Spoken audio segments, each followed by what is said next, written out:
You are safe here tonight. No effort, no rush. Relax. Settle in and let me tell you a story. It began with a phone call. Not a dramatic one. Not one that announced itself with sirens or urgency. It was, by every outward measure, completely ordinary. The kind of call that arrives when the house is quiet, when the screen is the only light in the room, when nobody is expecting anything to go wrong. It was 11:17 at night in Phoenix, Arizona. A woman named Ruth Callahan reached for her phone in the dark. The voice on the other end was her son. She knew it immediately. The slight catch in his breathing. The way he said "Mom" when he was scared. The small pause before he spoke again. She did not question it. She did not hesitate. She wired $3,200 before midnight. Her son called the next morning. He had been asleep. He had not called the night before. He had never been in any accident. The voice she had known for 31 years had been built by a machine, assembled from 17 seconds of audio, scraped from a birthday video he had posted on Instagram. Tonight, I want to tell you 3 stories, 3 families, 3 phone calls, 1 machine. Close your eyes if you would like.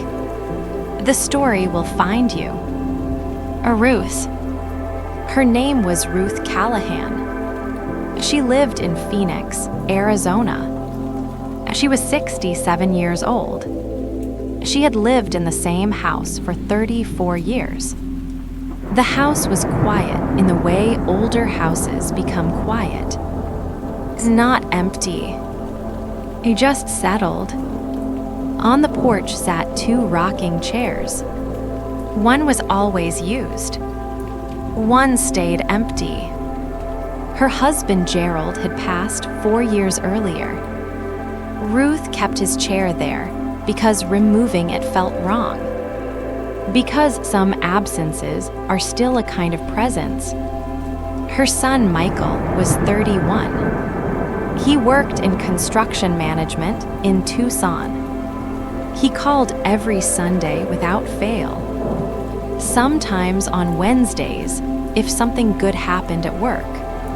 Sometimes on Friday evenings when the week had been long and he just wanted to hear her voice. They were close in the way people become close after loss. After Gerald died, Ruth and Michael had leaned into each other. They had learned not to rush the call, not to end the conversation too quickly, to let silence sit without making it awkward. The kind of silence that feels safe. The kind that only exists between people who know each other well. That night, Ruth had gone to bed early. The day had been ordinary. Laundry, groceries, a phone call from her sister, a small ache in her left shoulder that had been bothering her since lunch. Nothing unusual. Nothing that would have told her the next few minutes would change the shape of her trust forever. Her phone lit up on the nightstand. Unknown number. She almost ignored it. Almost. But then she answered. And she heard Michael. Not a message. Not a recording. Not a voice that sounded similar. Michael. The same voice she had heard in hospital waiting rooms. The same voice that used to read traffic updates in the car when he was 12. The same voice that still softened whenever he called her mom. Except now it sounded frightened, breathless, pressed thin by panic. "Mom," he said, and the word itself was enough. Because sons do not fake that word well. Not when they are afraid. Not when they are hurting. Not when they need help. He said he had been in an accident. He said he was hurt. He said there was a problem. He said he needed money fast. The details came in pieces. A car, a phone, a police officer, a hospital, a delay, a voice in the background that sounded official. Ruth did not know later which details she heard first and which ones came after. Fear has a way of turning time soft at the edges. She only knew that the voice on the phone kept sounding more like her son the longer she listened. That is how these calls work. They do not begin with a lie. They begin with something true enough to let the lie inside. Ruth asked one question, then another. Michael answered quickly.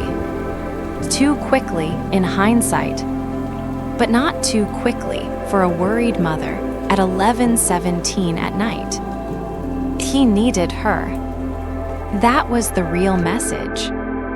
Everything else was decoration. He told her the damage was serious. He told her the situation had to be handled quietly. He told her not to call anyone yet. He told her he would explain later. He told her there was a way to fix it. Money. A transfer. A payment that would keep things from getting worse. Ruth went to her kitchen table. She turned on the light over the sink. The room looked too ordinary for what was happening in it. A mug from breakfast. A folded dish towel. A bowl with 2 apples that had gone slightly soft. She opened her laptop. Her hands were shaking.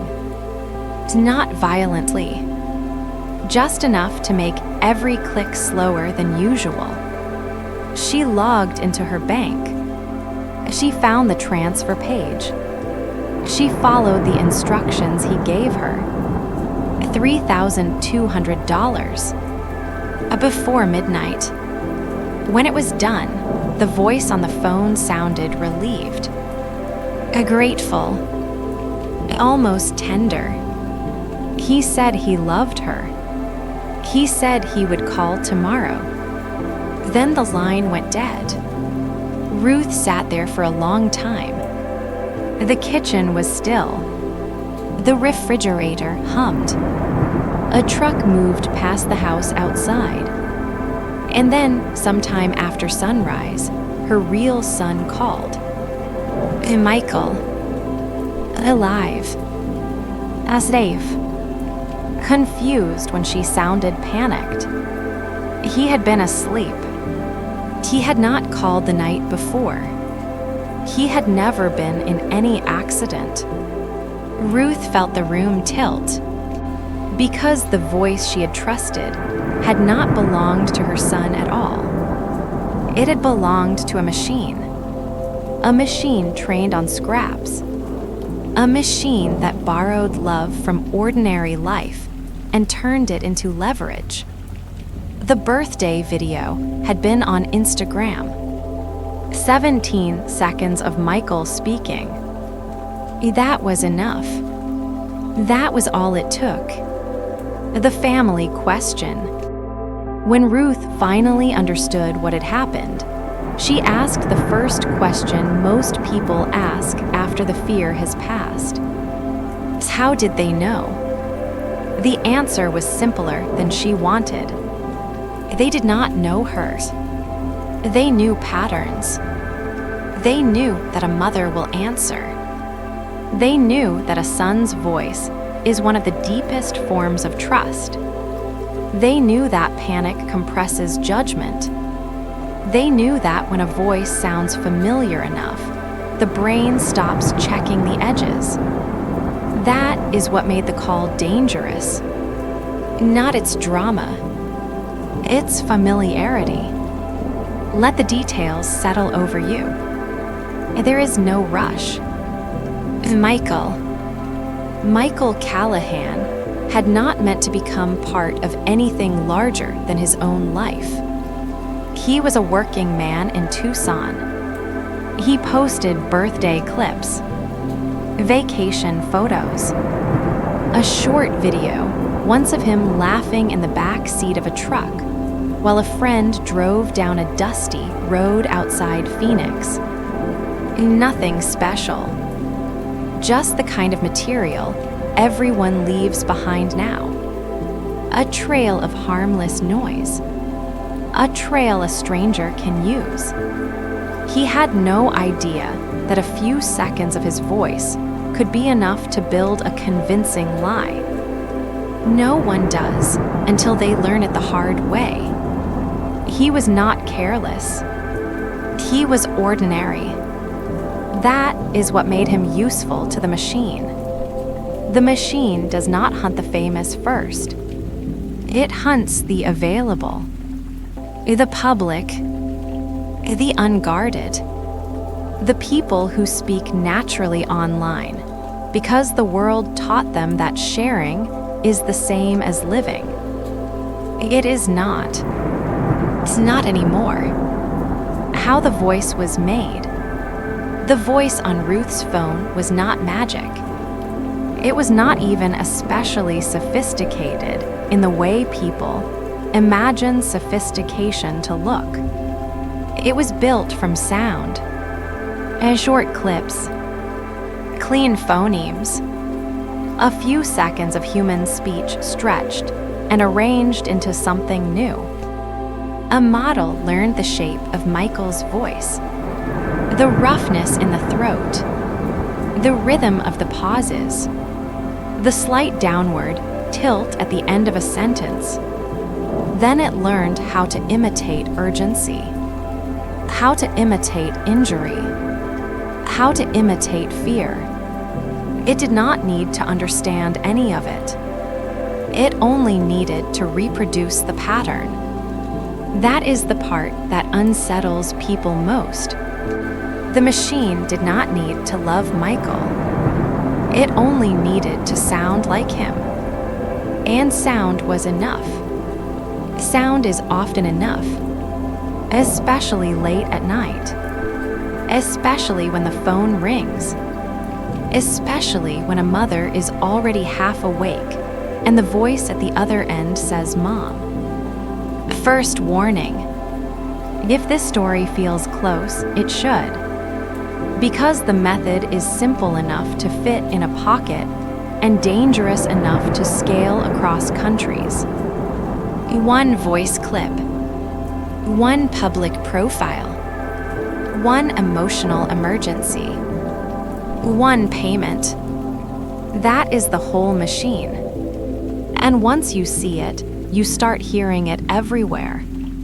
In family group chats, in old videos, in voice notes that seem too casual to matter, in birthday reels, in clips where someone laughs at dinner and nobody imagines the laugh becoming a weapon.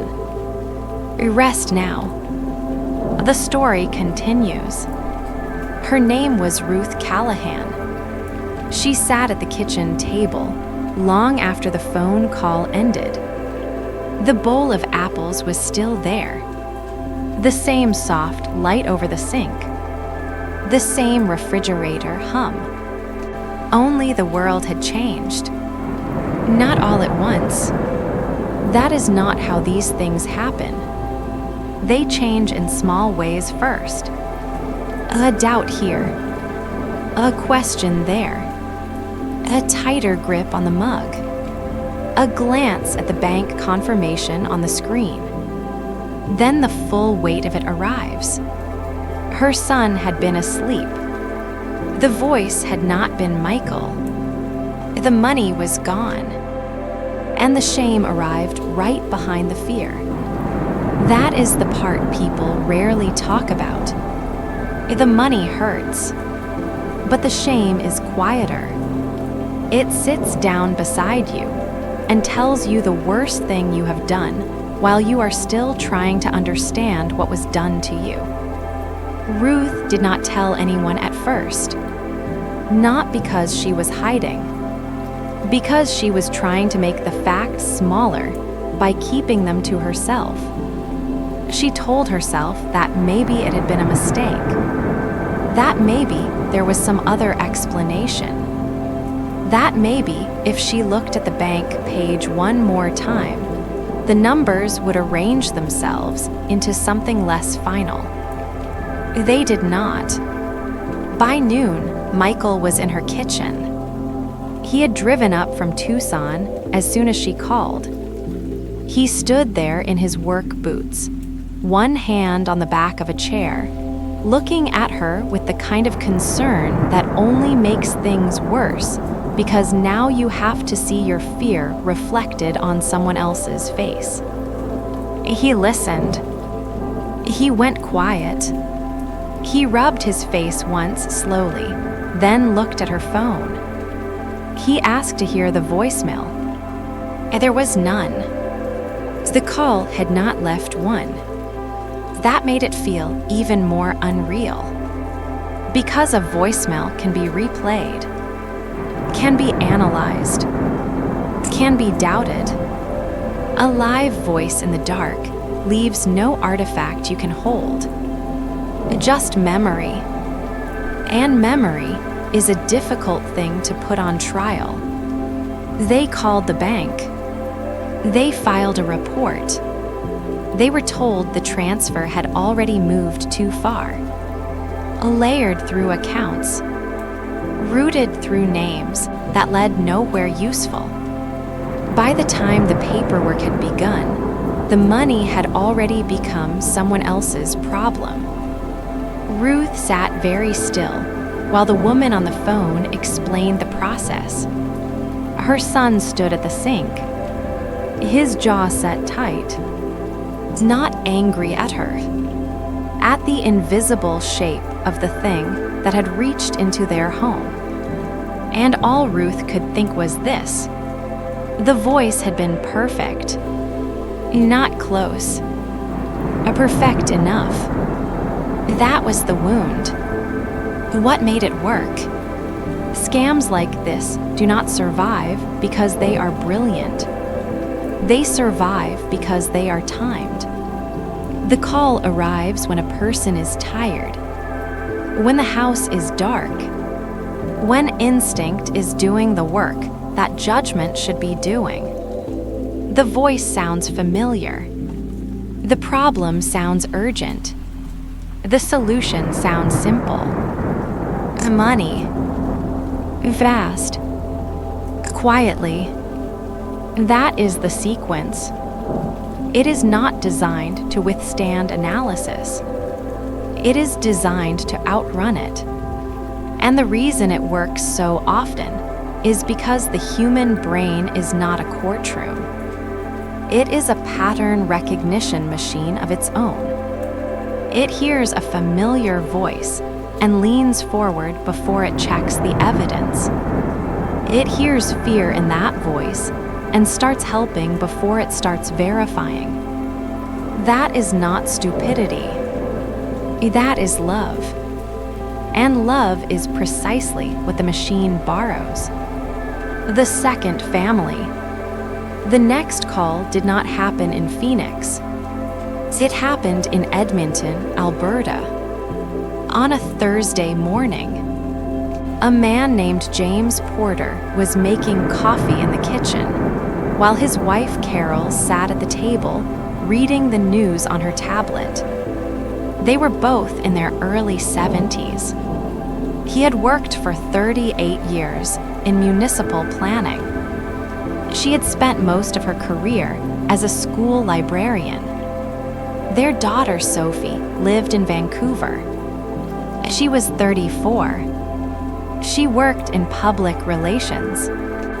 She called often. Not every day, but often enough that hearing her voice had become part of the rhythm of the house. James's phone rang. The number was unfamiliar. He almost let it go to voicemail. Then he answered and heard Sophie crying. Not loud, just enough. The kind of crying that makes a parent's body move before the mind does. "Dad," she said, "I need help. The car is gone. My wallet is gone. I am in trouble." James turned and looked at Carol. She had already put the tablet down.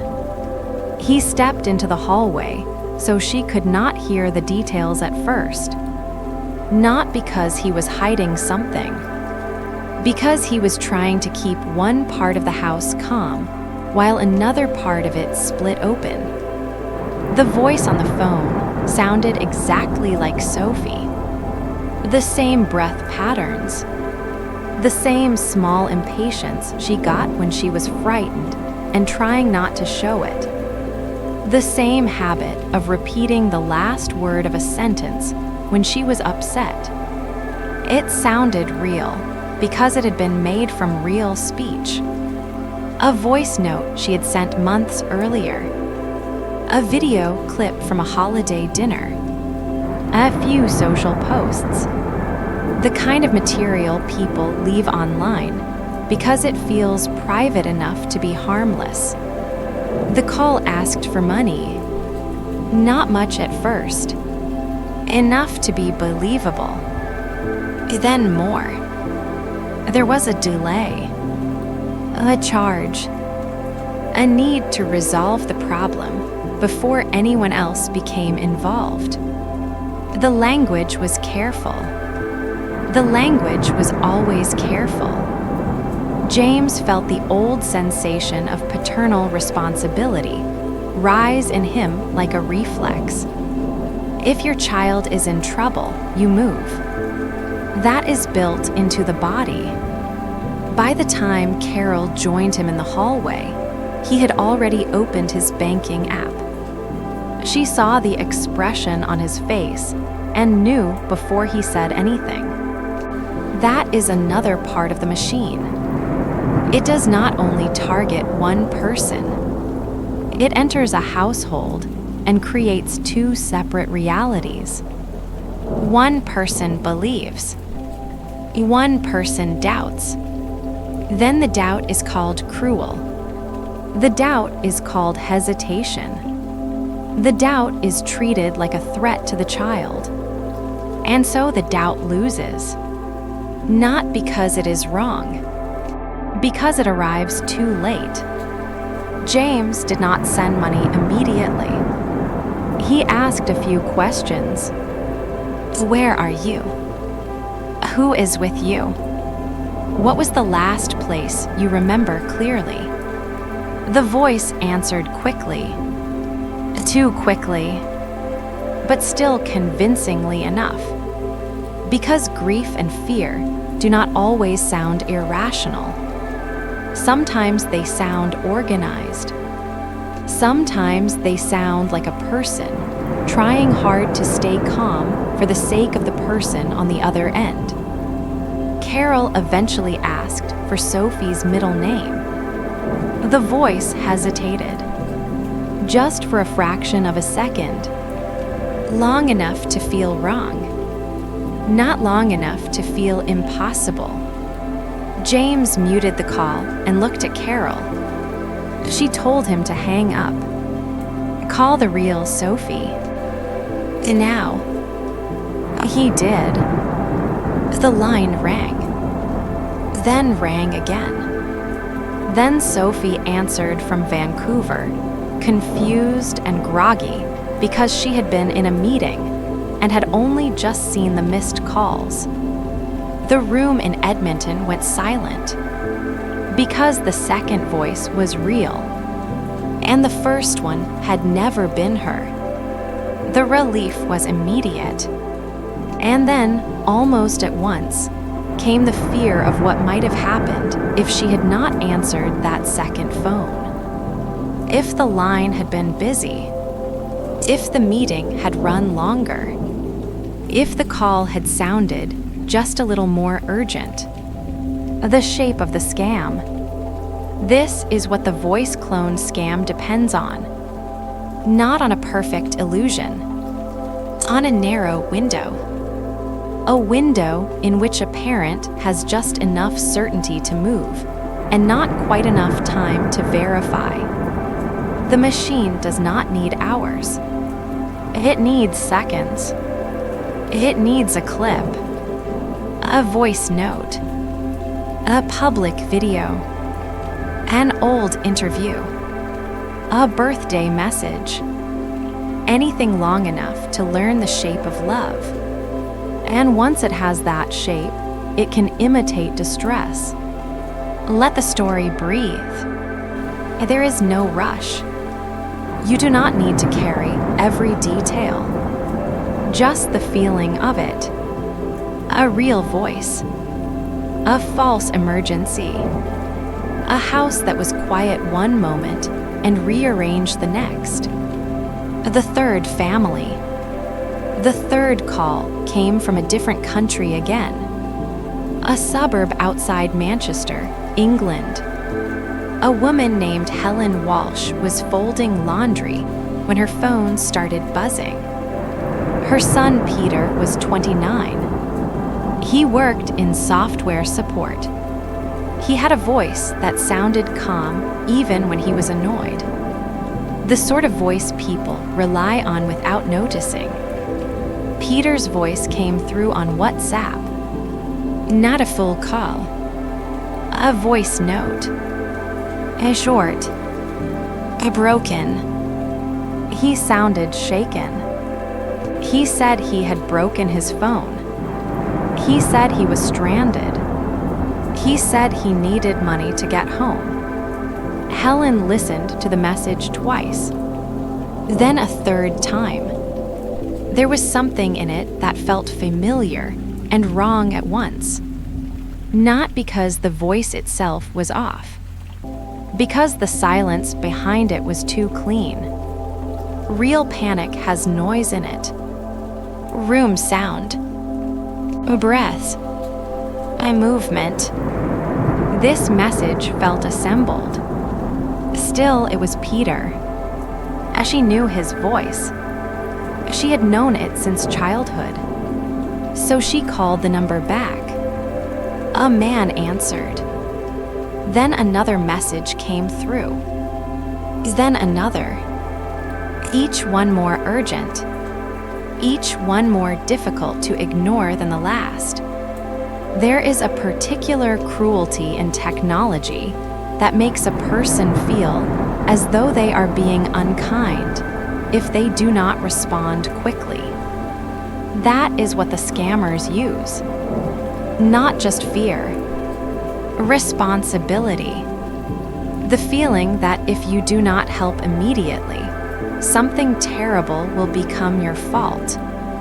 Helen walked to the kitchen counter.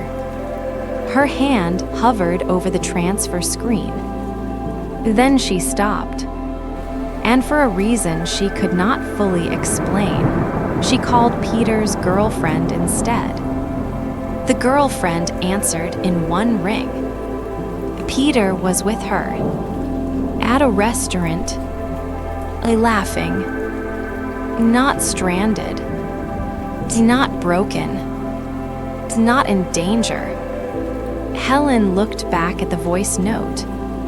A machine had borrowed her son's voice. Again. And again, the silence that followed the truth felt louder than the scam had. Why these calls are spreading? These scams are not rare because they are complicated. They are spreading because the raw material is everywhere. Public videos, voice messages, conference talks, live stream clips, birthday reels, Social apps encourage people to speak into the world constantly. And every time someone posts a voice note or a short video, a piece of that person becomes data. That data can be copied, styled, replayed, used. The machine does not care who you are, only whether you are accessible. A small pause.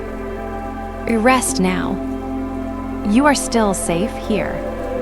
The story continues. The same pattern kept repeating.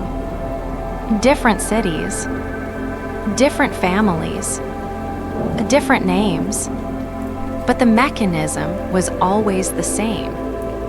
A real voice, a manufactured emergency, a small window of panic, a transfer made before the body had time to calm down.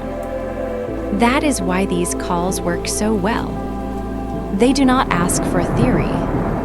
They ask for a decision. And decisions made in fear are expensive. The machine behind the voice.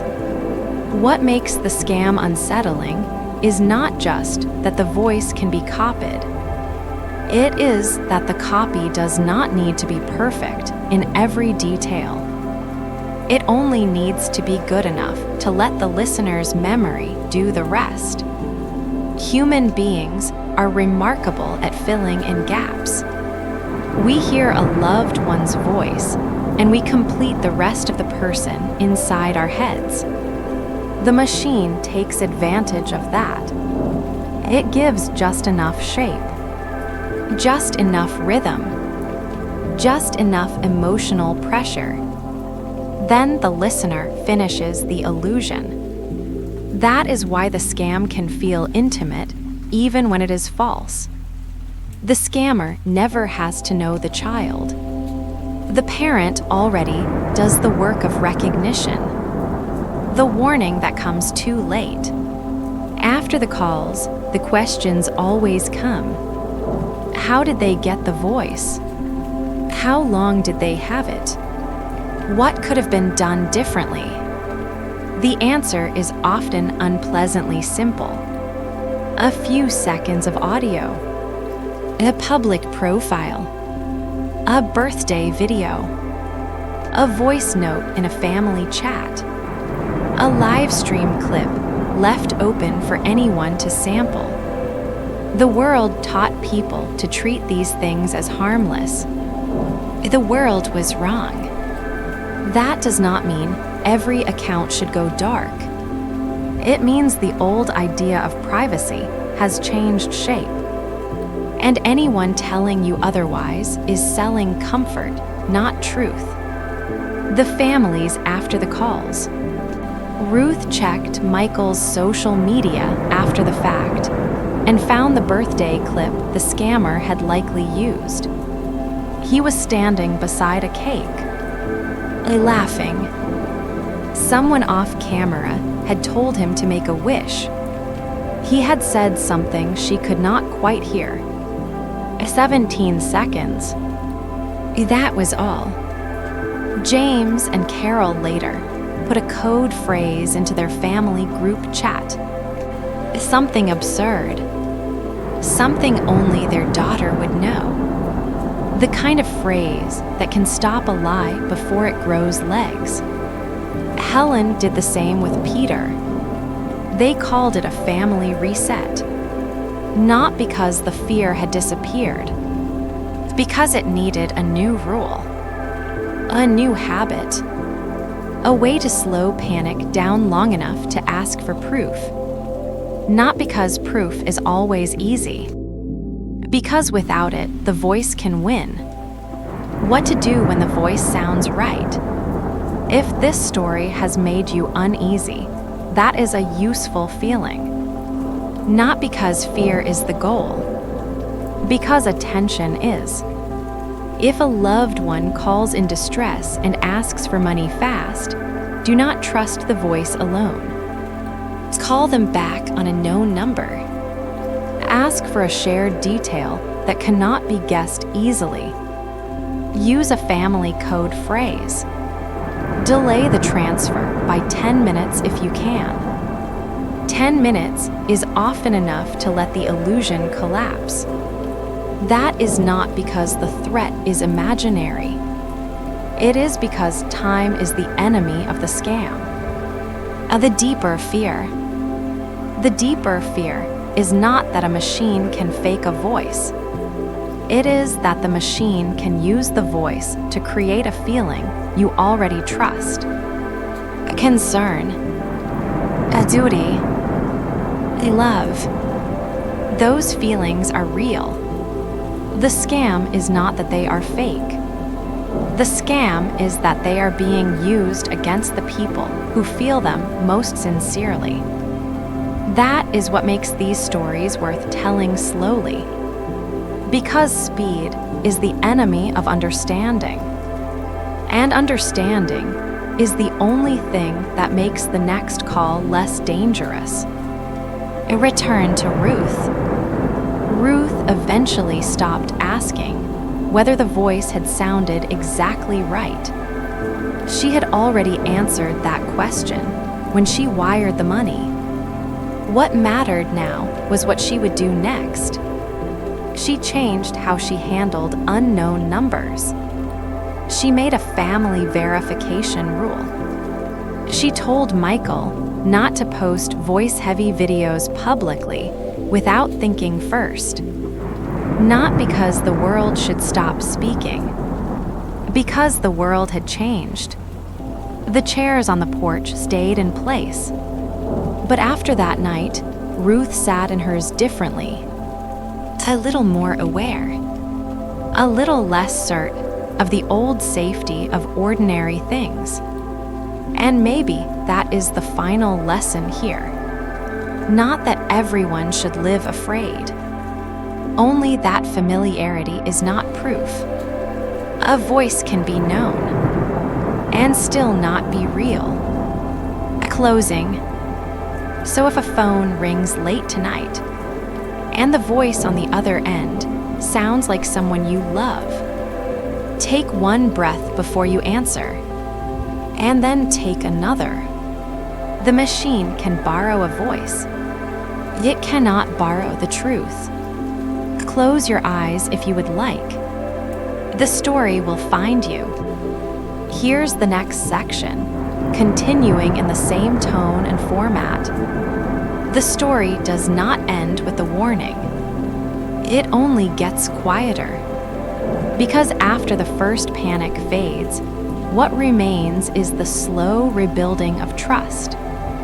Not just in phones, in voices, in memory, in the small habits that once felt automatic.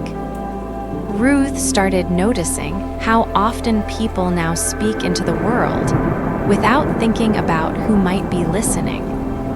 A clip sent to family, a video posted for friends, a voice note left in a chat, a short greeting recorded in the car. None of it feels dangerous in the moment. That is why it works. The machine does not need a flaw. It needs a habit. It needs ordinary life to keep behaving like ordinary life. And ordinary life, as it turns out, is full of openings. The wider pattern. The parents who fall for these calls are not foolish. They are usually careful people. They keep track of bills. They remember birthdays. They answer late-night calls because their children are their children, and that fact is older than any scam. That is the part that keeps the fraud alive. It does not exploit ignorance. It exploits attachment. The scammer knows that love creates reflex. That reflex is faster than analysis. A mother hears distress in her son's voice and moves toward it.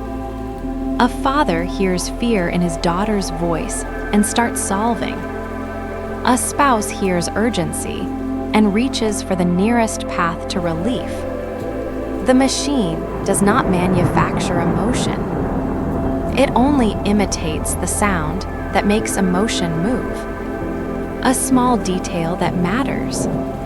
After everything happened, Ruth said the strange part was not that she had been fooled.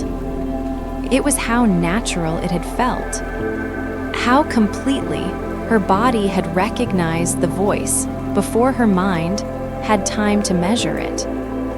That is what makes these scams so hard to defend against. The body believes first. The mind investigates later.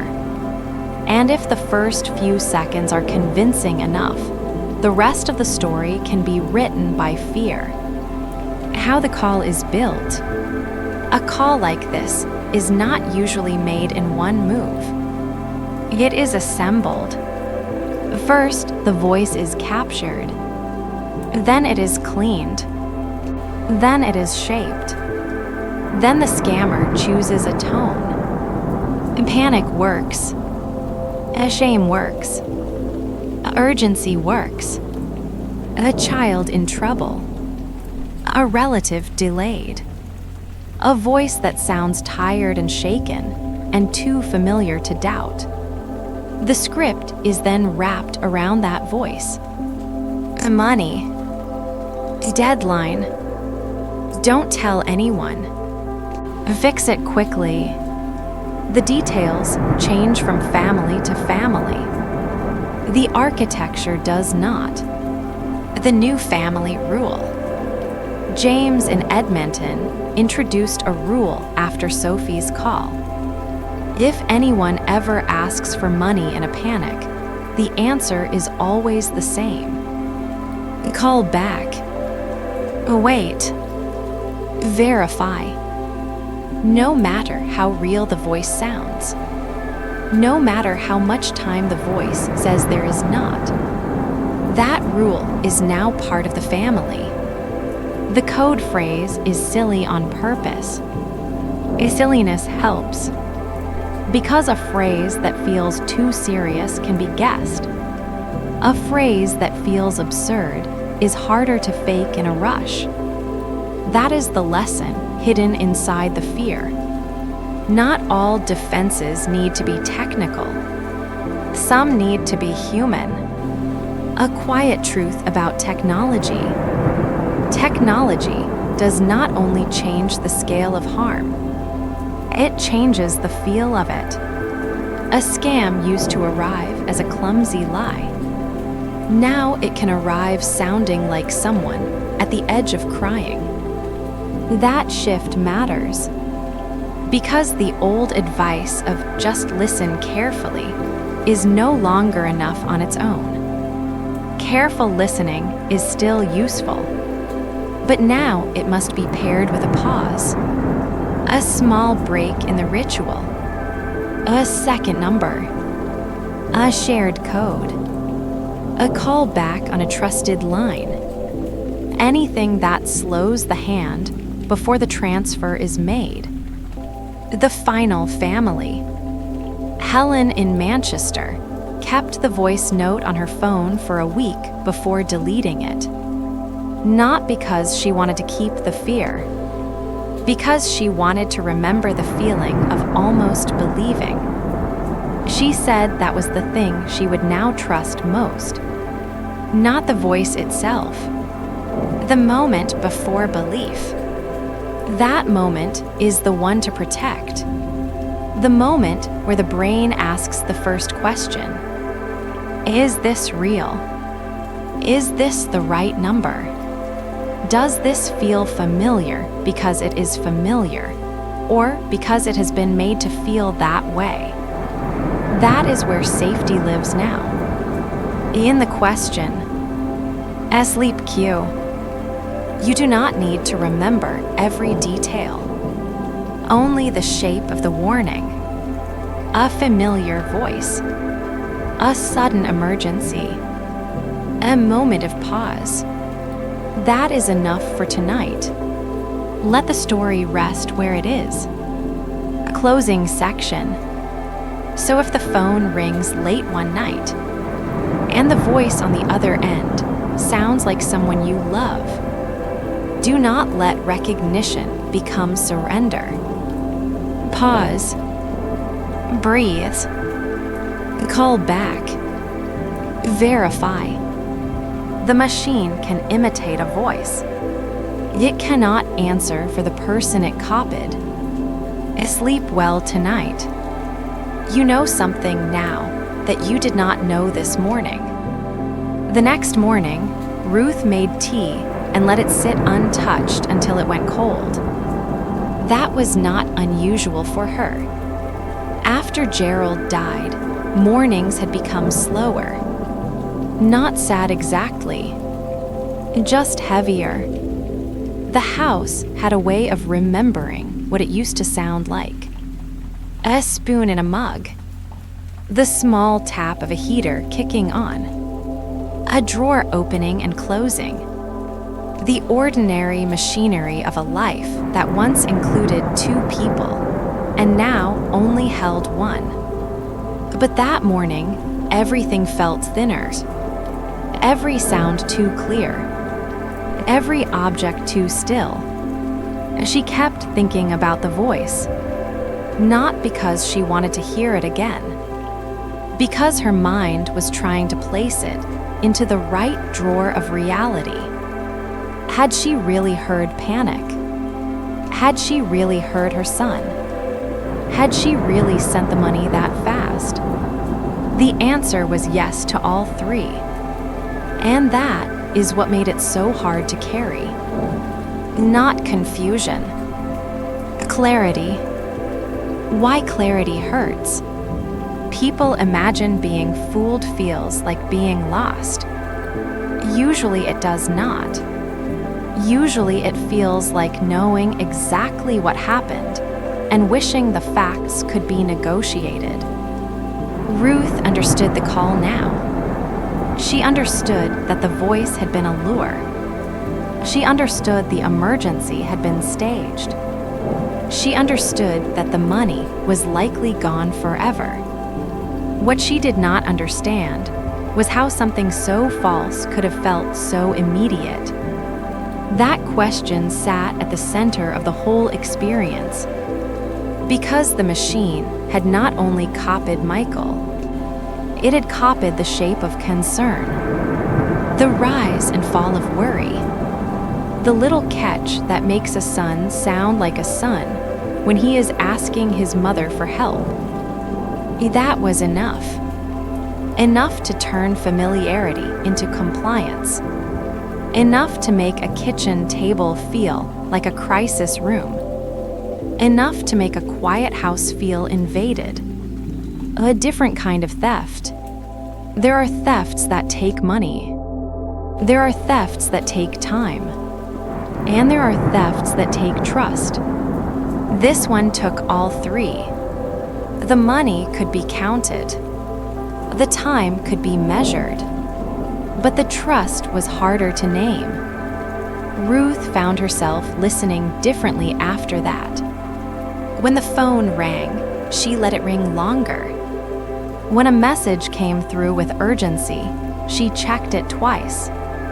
When she heard a familiar voice in a voice note, she made herself wait before answering.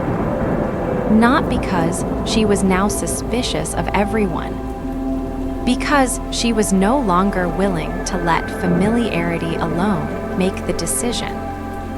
That was the small, hard-earned gift hidden inside the loss. A pause, a breath, a moment of doubt placed between voice and action. The scammers advantage.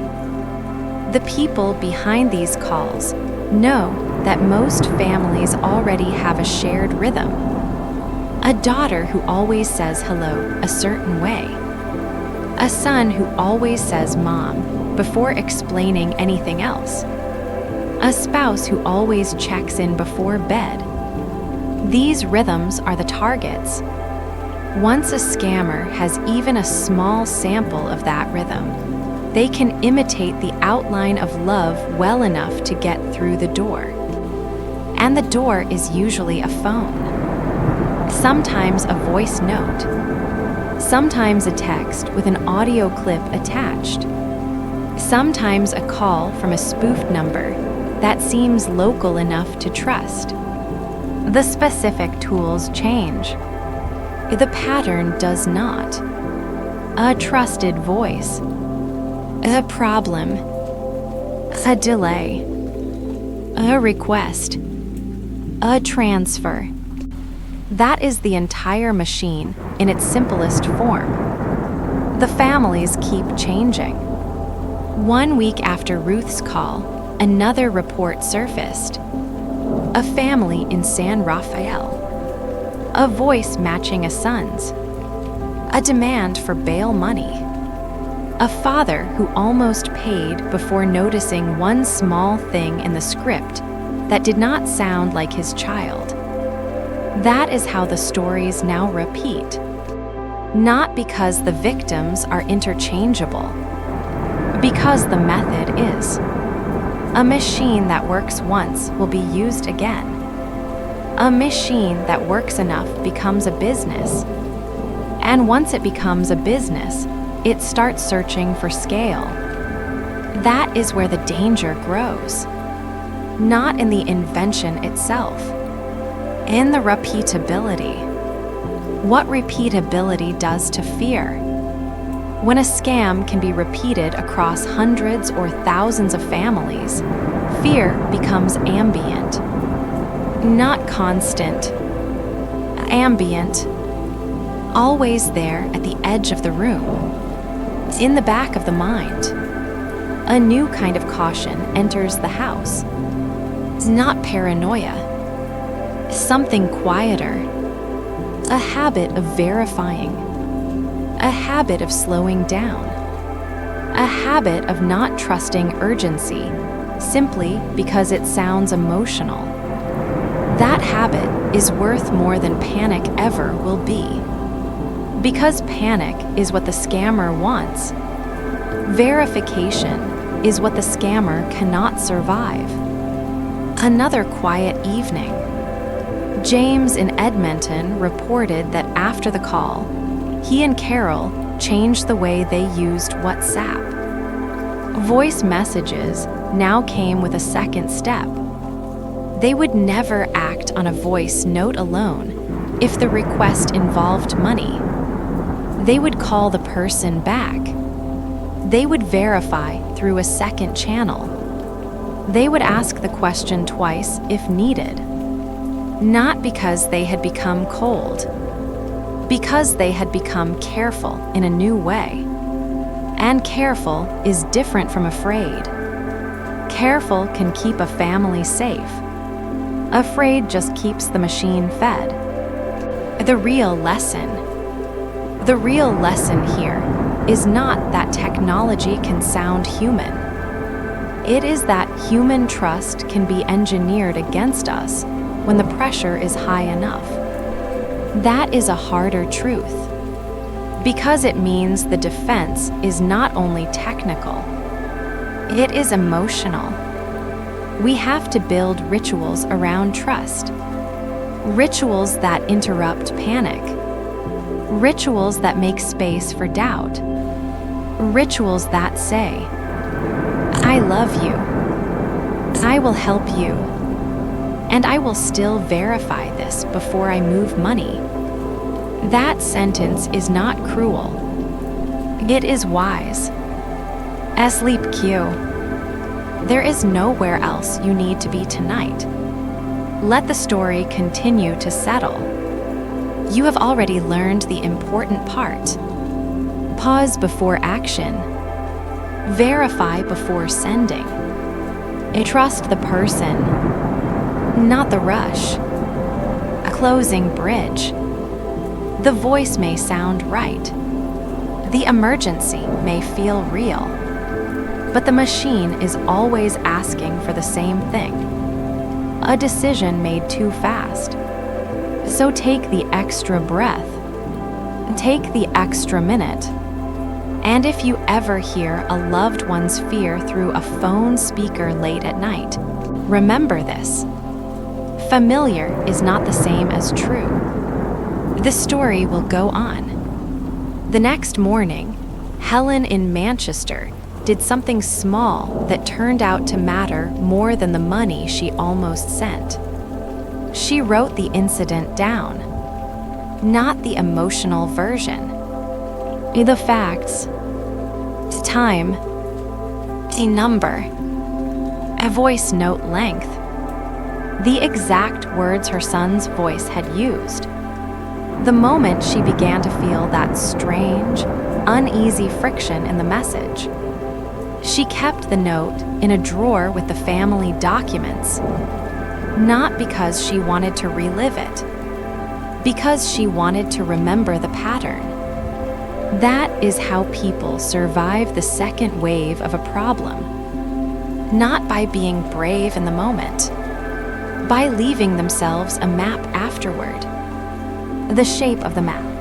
Every one of these stories leaves behind a pattern if you look closely enough.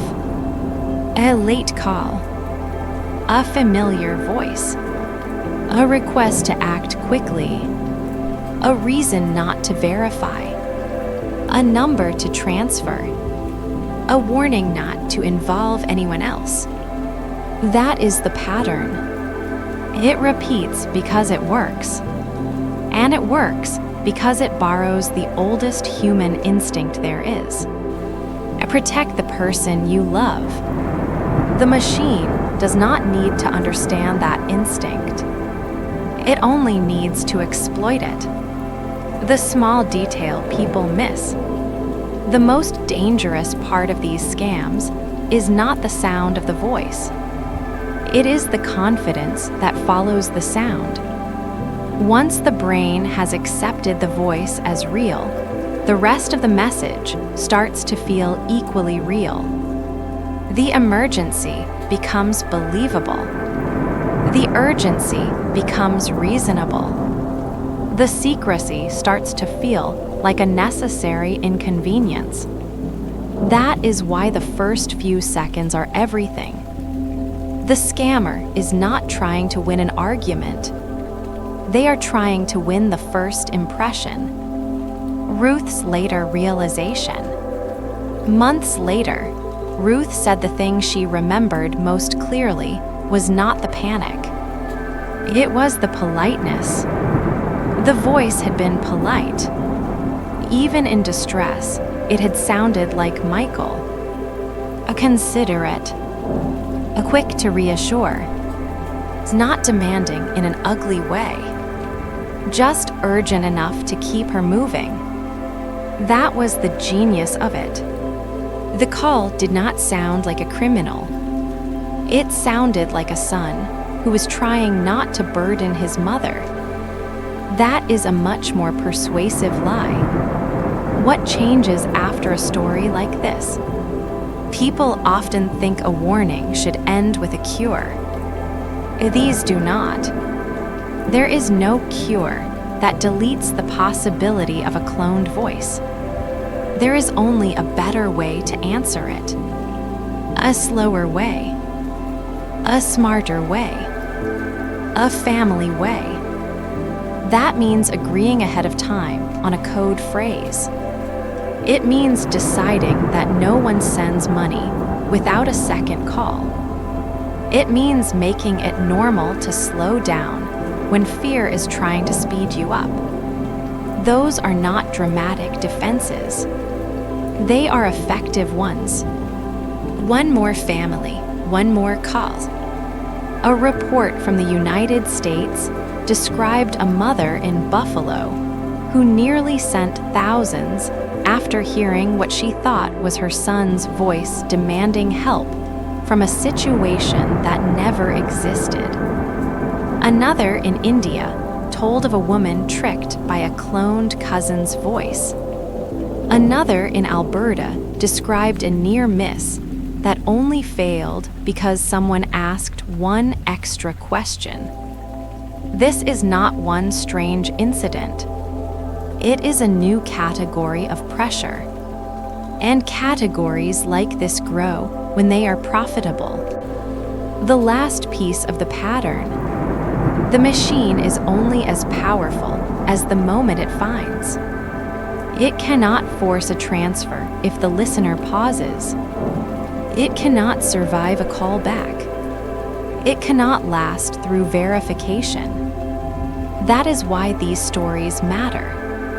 Not to frighten you into silence, to slow the hand, to place a small distance between recognition and action. Because once that distance exists, the spell weakens. Ruth began noticing something else after the call. Not fear exactly. A pattern. That was the word that kept returning to her.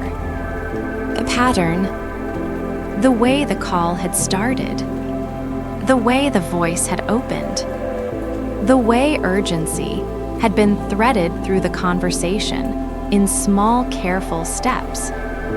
Not all at once. Never all at once. That was important. A convincing lie does not rush the listener. It walks them toward belief, one step at a time. At first the voice, then the problem, then the reassurance, then the request, then the urgency, then the money. That was the sequence. She could see it clearly now because it had already happened. And once you can see the sequence, you begin to understand how little room there had been for resistance. The phone had rung when the house was quiet. The voice had sounded familiar. The story had been simple enough to follow. Her body had moved before her mind had fully gathered itself. That was the real theft. Not just the money. The speed. The way speed had entered the room and rearranged everything. She did not sleep much that night. Every time she closed her eyes, she heard the opening again. "Hey, Mom." Just that one word. Soft. Urgent. Believable. The kind of word that does not feel like a trap until after you have already stepped inside it. At breakfast, Michael made coffee for both of them. He had arrived early and stayed late the night before, but now the daylight made everything look more ordinary than it had any right to.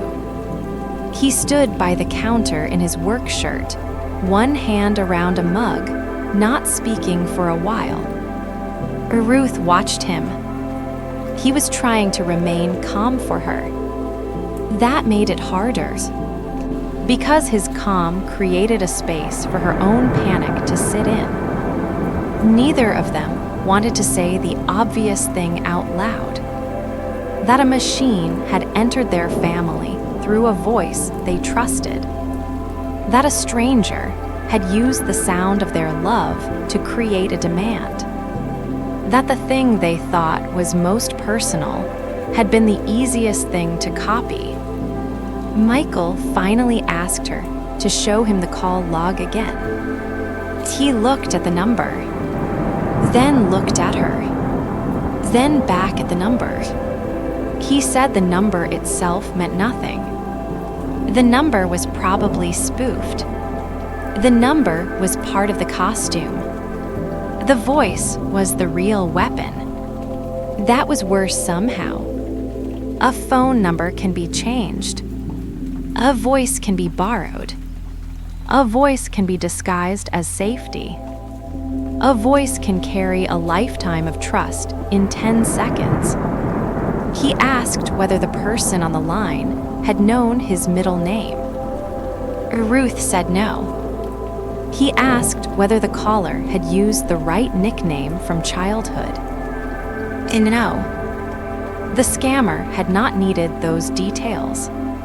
The performance had been strong enough without them. That was when Michael leaned back against the counter and closed his eyes for a moment. Because he understood the implication. The machine did not need total knowledge, only enough.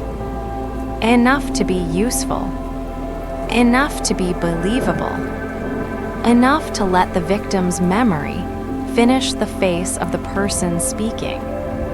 That was the part that made all of this feel so modern and so old at once. The technology was new. The emotional mechanism was ancient. A child in danger, a parent in motion, a family trying to help, and underneath it all, the oldest instinct in the house. Do not let the one you love suffer. The machine knew how to press that instinct like a key. And once it pressed it, the rest became almost automatic. Ruth thought about the house differently after that. Not in a paranoid way, in a revised way.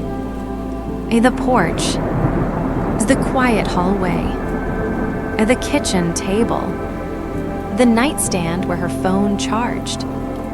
Every ordinary object now seemed like something that could be crossed by a stranger, if the stranger knew just enough about the shape of her life. That was a difficult thought to live with. It made the house feel less sealed and more porous, less private and more observed. And yet, the truth was not that the world had become entirely unsafe. The truth was that safety now required a little more intention, a little more friction, a little more care. That is a smaller burden than panic, and a more useful one. Weeks passed. Then another story surfaced. A woman in San Rafael. A voice that sounded like her son. A demand for emergency help. A narrow miss. That one frightened Ruth more than the first, because it proved the call had not been a one-off event. It was a method. Methods repeat. Methods spread. Methods scale. And once a method scales, the victims stop being isolated accidents and become part of a pattern that can be mapped, studied, and defended against. That is why the stories matter. Not because each one is unique in its mechanism, because each one leaves behind a clue, a way in, a warning, a better question to ask next time. The question is not whether the voice sounds real. The question is what happens when it asks you to move too fast. That is the moment to interrupt. That is the moment to slow down. That is the moment to call the real number. Every time. No exceptions. Ruth wrote that rule on a card and taped it to the inside of the kitchen cabinet. It was not dramatic. It was not elegant.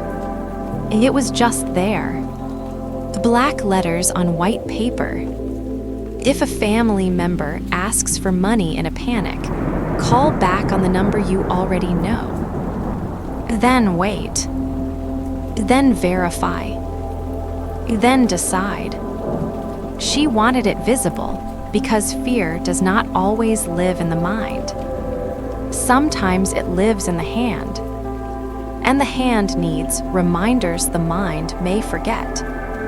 Michael started using a family phrase as well, something too ordinary for a stranger to guess. Not clever, not symbolic, just a sentence that belonged to them. Something only the four of them would know. The point was not to make the family feel secretive. The point was to make the machine work harder. Any delay is a defense. Any pause is a defense. Any second channel is a defense. Not perfect, just enough. Enough to break the momentum. enough to let doubt enter the room before money leaves it. That was the lesson Ruth carried after the first shock had passed. Not that trust was wrong, only that trust needed a gate now. She still loved Michael the same way. She still answered his calls. She still listened for the warmth in his voice. But after that night, warmth alone was no longer proof. It was only the beginning of proof. And that distinction mattered. It mattered more than she wanted it to. The world had asked her to become more careful with something she had once been able to enjoy without effort. That was the cost. Not only the money, the effort, the constant small checking of reality, the second look, the habit of waiting. The machine had taken some ease from the house, and in return, it had given Ruth a map. Not a happy one, but a useful one. And sometimes useful is the only form of mercy a bad story offers. Ruth also began noticing how the story changed the people around her. Not in the obvious way. No one shouted. No one blamed her. That would have been easier in a strange way. Anger has shape. People know what to do with anger. What changed instead was smaller and harder to name. Her sister called twice a week now instead of once. Michael checked in more often. Carol asked whether the kitchen door was locked before bed. The family had developed a new rhythm, one that included verification, one that included pauses, one that included a shared awareness that trust had to be maintained differently now. That was the hidden aftermath, not the one-time loss, the restructuring of ordinary life. And if that sounds too large, it is because these things are larger than they first appear. A scam like this does not end when the money leaves. It continues in the habits it creates afterward, in the second guessing, in the new rules, in the way a mother now asks to hear a real laugh before she believes a plea, in the way a son now expects a callback before help, in the way everyone in the house becomes just a little less automatic. That is the long shadow. James in Edmonton understood it too. After Sophie's call, he and Carol stopped assuming the first voice was enough. They began calling back through known numbers, even when it felt silly. They used a private code phrase, not because they expected to live in fear, because they had decided not to let fear be the only one adapting. That mattered. Adaptation can belong to the scammer. It can also belong to the family. One is predatory. The other is protective. The more people understand that, the less power the machine keeps. The voice itself remained the most troubling part for Ruth. Not the fact that it had been fake. The fact that her body had embraced it before her reason had arrived. She kept thinking about that first moment. The way she answered without hesitation. The way the sound of Michael's distress had overridden everything else. She did not think of herself as gullible. She still does not. And that is the point. These scams do not require gullibility. They require humanity. They require love that moves faster than verification. They require a late hour, a familiar tone, a small emergency, a short window, They require a world in which people have become accustomed to hearing each other through devices that can be copied. The machine does not create the love. It weaponizes the route by which the love reaches us. That is why the problem is not going away. The technology will improve. The voices will sound better. The pauses will feel more natural. The emotional pressure will become more convincing. But the defense remains stubbornly human. Call back. Verify. Delay. Repeat. That is the shield. Not glamorous. Not cinematic. Just effective. There was one more thing Ruth did after the call that she did not expect. She listened differently to Michael's real voice, not because she doubted him, because she wanted to notice what was unmistakably his. The little laugh at the end of a sentence when he is embarrassed. The habit of clearing his throat before he starts a difficult thought. The soft drop in volume when he says something kind and does not want praise for it. Those details mattered now. They were not just memories. They were anchors. And the machine, for all its sophistication, could not own them. It could imitate a surface.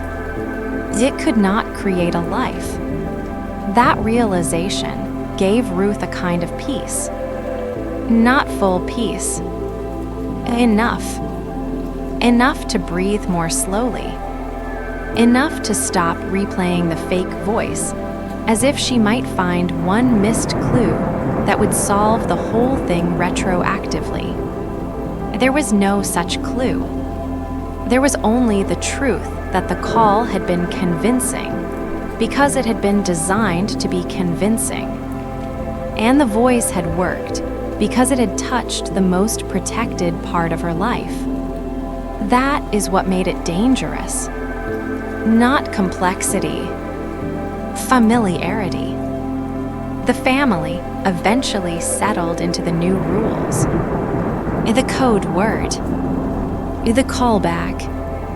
The pause. The second opinion. The refusal to let urgency decide anything important. Ruth still felt the loss now and then. Money is money. The system had taken that, and it had done it cleanly. But the sharper pain was the momentary corruption of trust. That had been touched. That had been made to feel uncertain. And yet even that eventually could be rebuilt. Not as it was before, as something more aware, more careful, more prepared. The house on the porch still had 2 rocking chairs. One still stayed empty. But now Ruth sometimes sat in both of them in her mind. One for the life before the call, one for the life after. And the difference between the two was not tragedy alone. It was knowledge. The kind that makes you slower. The kind that makes you safer. The kind that teaches you the real shape of a lie. The machine itself was not a single thing. That is what people often miss when they first hear about these scams. They imagine a person sitting alone in front of a screen, typing fast, improvising in real time, somehow sounding exactly like a son or daughter under pressure. Sometimes that happens, but usually it is more organized than that.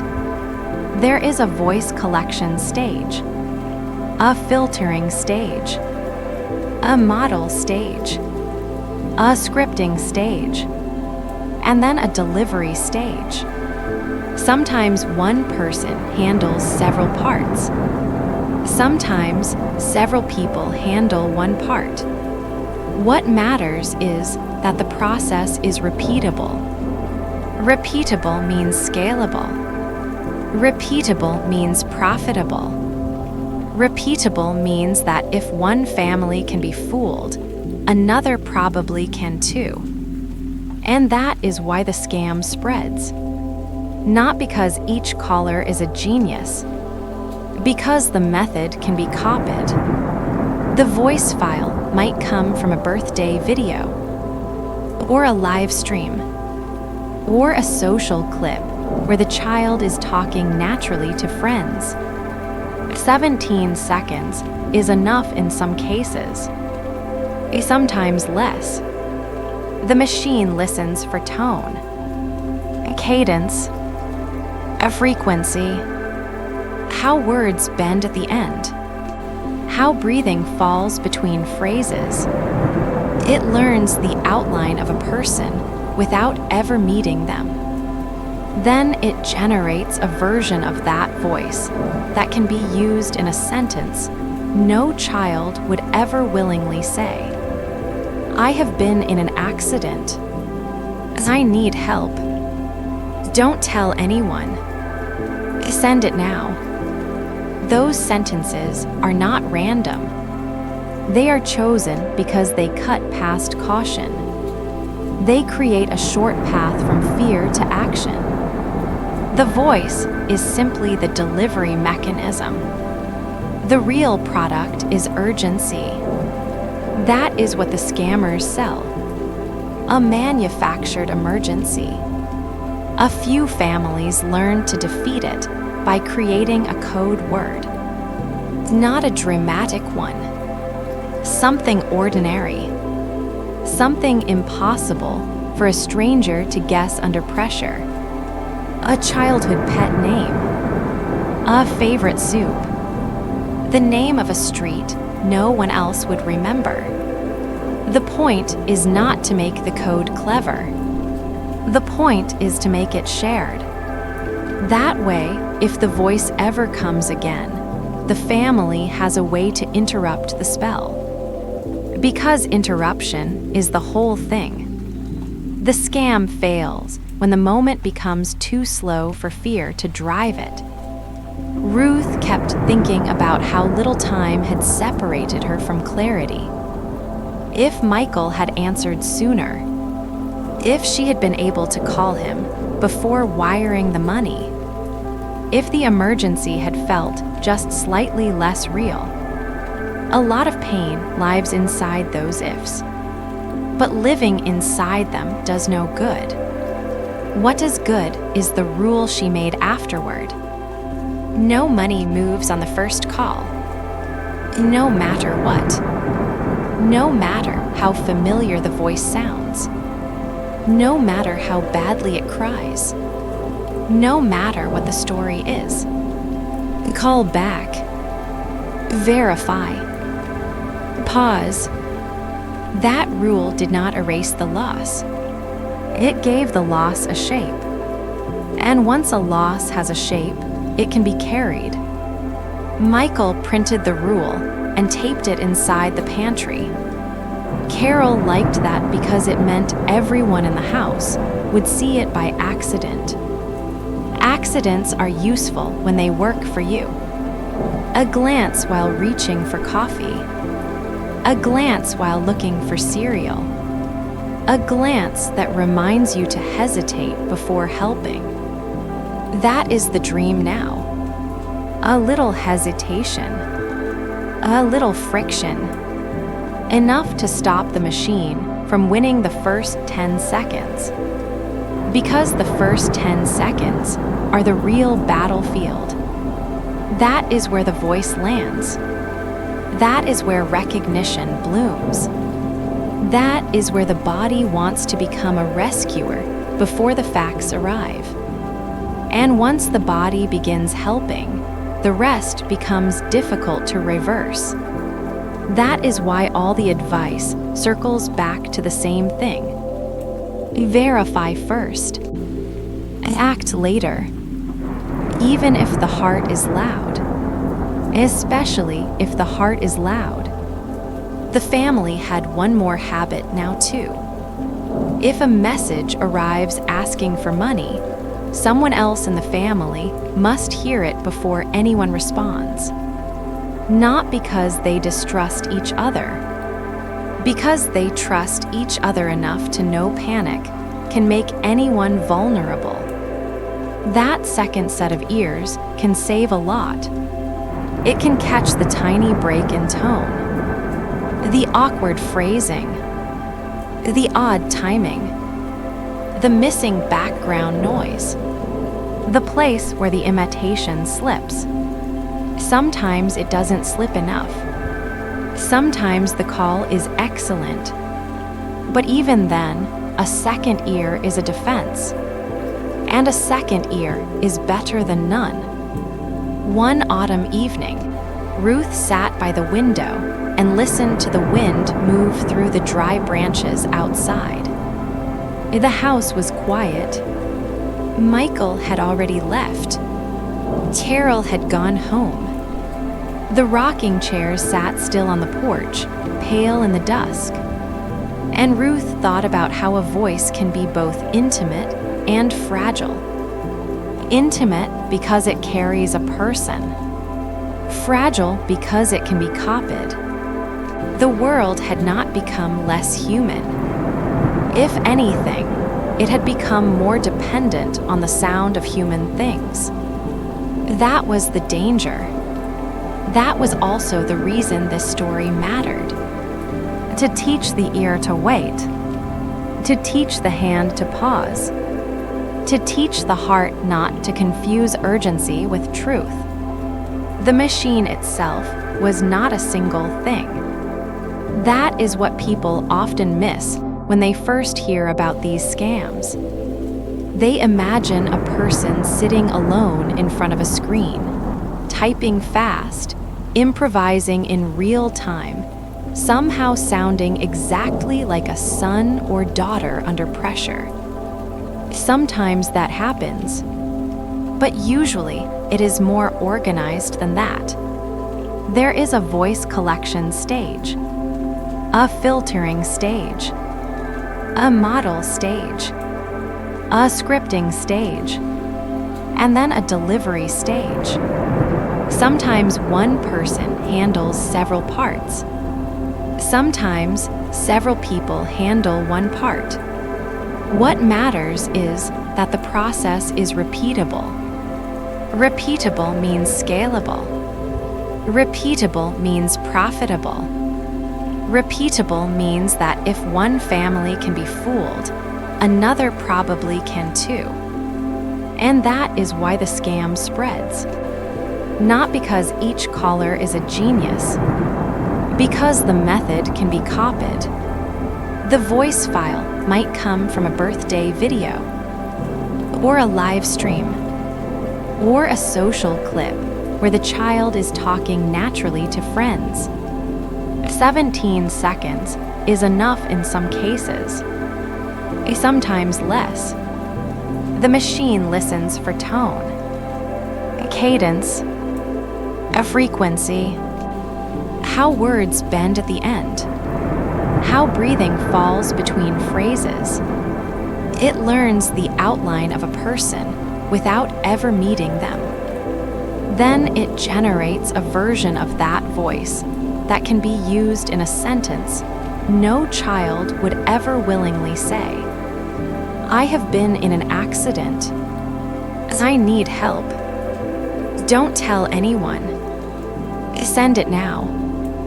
Those sentences are not random. They are chosen because they cut past caution. They create a short path from fear to action. The voice is simply the delivery mechanism. The real product is urgency. That is what the scammers sell. A manufactured emergency. A few families learn to defeat it by creating a code word. Not a dramatic one. Something ordinary. Something impossible for a stranger to guess under pressure. A childhood pet name. A favorite soup. the name of a street no one else would remember. The point is not to make the code clever. The point is to make it shared. That way, if the voice ever comes again, the family has a way to interrupt the spell. Because interruption is the whole thing. The scam fails when the moment becomes too slow for fear to drive it. Ruth kept thinking about how little time had separated her from clarity. If Michael had answered sooner, if she had been able to call him before wiring the money, if the emergency had felt just slightly less real. A lot of pain lives inside those ifs. But living inside them does no good. What does good is the rule she made afterward. No money moves on the first call. No matter what. No matter how familiar the voice sounds. No matter how badly it cries. No matter what the story is. Call back. Verify. Pause. That rule did not erase the loss. It gave the loss a shape. And once a loss has a shape, it can be carried. Michael printed the rule and taped it inside the pantry. Carol liked that because it meant everyone in the house would see it by accident. Accidents are useful when they work for you. A glance while reaching for coffee. A glance while looking for cereal. A glance that reminds you to hesitate before helping. That is the dream now. A little hesitation. A little friction. Enough to stop the machine from winning the first 10 seconds. Because the first 10 seconds are the real battlefield. That is where the voice lands. That is where recognition blooms. That is where the body wants to become a rescuer before the facts arrive. And once the body begins helping, the rest becomes difficult to reverse. That is why all the advice circles back to the same thing. Verify first. Act later. Even if the heart is loud. Especially if the heart is loud. The family had one more habit now too. If a message arrives asking for money, someone else in the family must hear it before anyone responds. Not because they distrust each other. Because they trust each other enough to know panic can make anyone vulnerable. That second set of ears can save a lot. It can catch the tiny break in tone, the awkward phrasing, the odd timing, the missing background noise, the place where the imitation slips. Sometimes it doesn't slip enough. Sometimes the call is excellent. But even then, a second ear is a defense. And a second ear is better than none. One autumn evening, Ruth sat by the window and listened to the wind move through the dry branches outside. The house was quiet. Michael had already left. Carol had gone home. The rocking chairs sat still on the porch, pale in the dusk. And Ruth thought about how a voice can be both intimate and fragile. Intimate because it carries a person. Fragile because it can be copied. The world had not become less human. If anything, it had become more dependent on the sound of human things. That was the danger. That was also the reason this story mattered. To teach the ear to wait. To teach the hand to pause. To teach the heart not to confuse urgency with truth. The technical side of the scam is less dramatic than people expect. That is part of what makes it dangerous. It does not rely on some impossible machine intelligence that only exists in science fiction. It relies on ordinary pieces assembled carefully. A voice sample, a model trained on that sample, a script written to trigger a reaction, a caller who understands human fear better than human patience. The voice itself is often built from short clips gathered from public places, social media posts, open videos, voice notes forwarded inside family groups, interviews, live stream fragments, anything with enough clean audio to give the model shape. The machine studies the sound the way a good imitator studies a face. Not the whole person, just the features that matter. The rhythm, the pitch, the emotional texture, the pauses. Then it can generate speech that feels familiar, even when the words have never been spoken before. That is the key. The scammer does not need a recording of the exact sentence they want to use. They only need enough of the voice to build a convincing version of it. Once the voice exists, the script does the rest. And the script is usually simple. The child is in trouble. There has been an accident. There is a delay. There is a need for money. There is no time to explain. Do not call anyone else. Everything in the script points towards speed and secrecy. That is not because it is clever. It is because it is effective. A person who pauses to verify becomes much harder to scam. A person who calls back on a known line becomes very hard to scam. A person who has a family code phrase becomes even harder. That is why the scammer tries to remove those options in advance. The caller says the phone is damaged. The line is bad. The connection is weak. The child cannot talk long. There is a danger nearby. All of these are there to stop the victim from checking the story in the normal ways. Normal checking is fatal to the scam. That is why the scam tries so hard to make normal checking feel like a betrayal. Ruth remembered that part too. She remembered how the fake Michael had made urgency sound reasonable. He had not sounded like a criminal. He had sounded like someone trying not to panic. That is the deepest layer of the trick. The voice does not need to sound evil. It needs to sound vulnerable. People trust vulnerability, especially in the voices of the people they love. That is why the scam has crossed so many borders so quickly.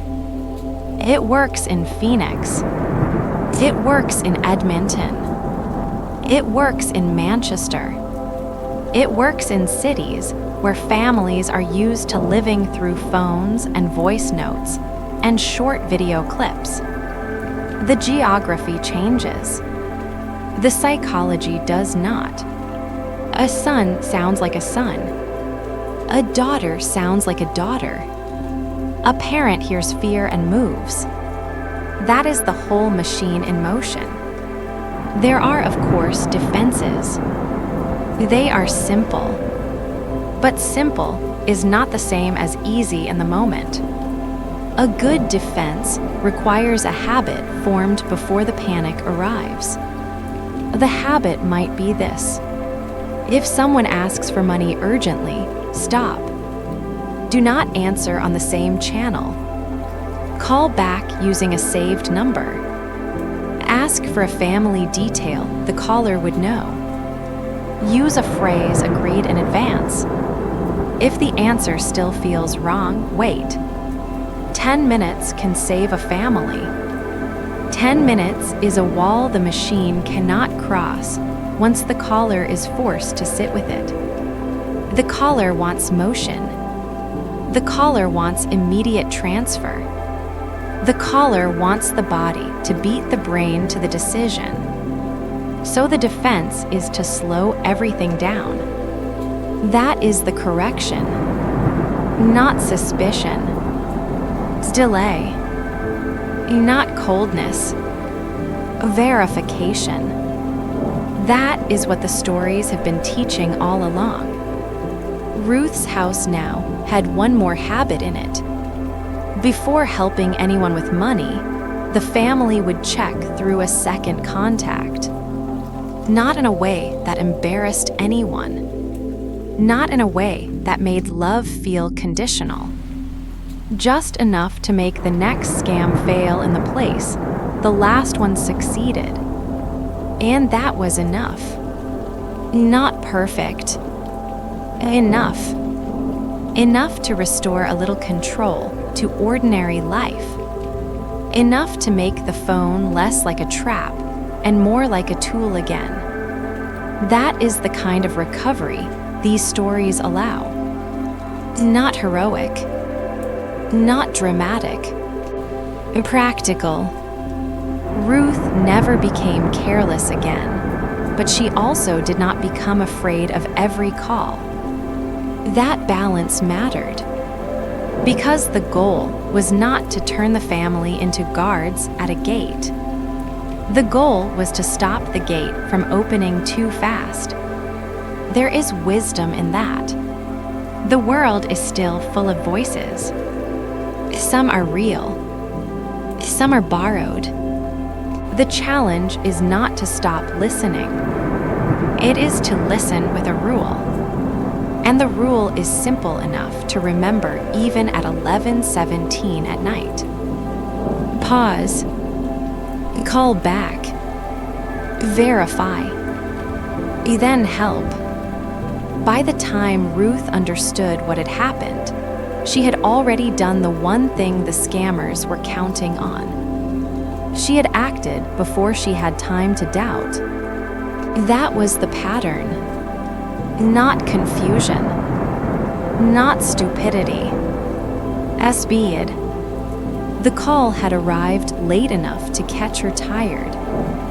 It had sounded familiar enough to stop her from questioning the first sentence. It had used urgency to push everything else out of the room. And once urgency enters, it becomes very hard to think in straight lines. That is why these scams keep working. They do not need a perfect disguise. They need a narrow opening. A person awake just enough to answer. A person worried enough to listen. A person caring enough to move. The machine had found all three in Ruth. And that was enough. The wider pattern.